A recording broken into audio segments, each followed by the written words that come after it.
જગતનો તાત અત્યારે લૂંટાઈ રહ્યો છે ત્યારે આ દેશના વડાપ્રધાન એની માનીતી 2-4 કંપનીઓને આ દેશ ગીરવે મૂકી દીધો છે। આ દેશને ગીરવે મૂકી પોતાની તાનાશાહી સાબિત કરવા માટે આ ખેડૂતોને પાયમાલ કરવા માટે એક આ દેશના વડાપ્રધાનનું આ ષડયંત્ર છે। હું તો એવું માનું છું।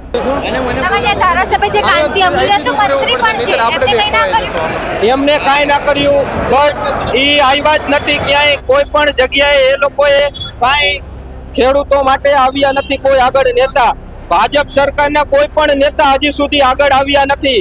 અવાજ ખેડૂતોનો દબાવવાની કોશિશ કરી છે, અવાજ ઉપાડવાનો નહીં। જે સૌરાષ્ટ્રની અંદર જે બહેનો દીકરીઓ પર જે અત્યાચાર કરવામાં આવ્યો છે એ ખૂબ દુઃખની બાબત છે। આ જીવતી ભારત માતા એ છે ના, ભારત માતા કી જે બોલીને ભારત માતાની જે નહીં થાય।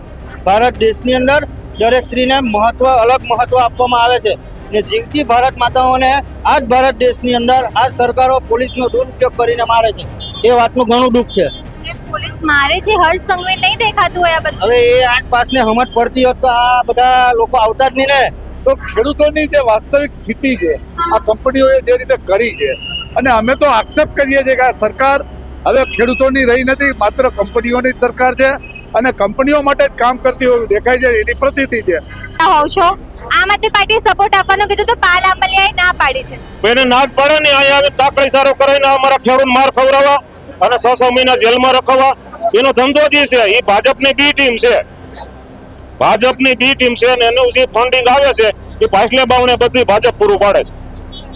હવે આવનાર સમયમાં નહીં સાંભળે ખેડૂતોનું સરકાર તો શું કરશે? અરે હજી અમે ઉગ્ર આંદોલન કરશું, અમે મરવા તૈયાર છે ને મારવા તૈયાર છે।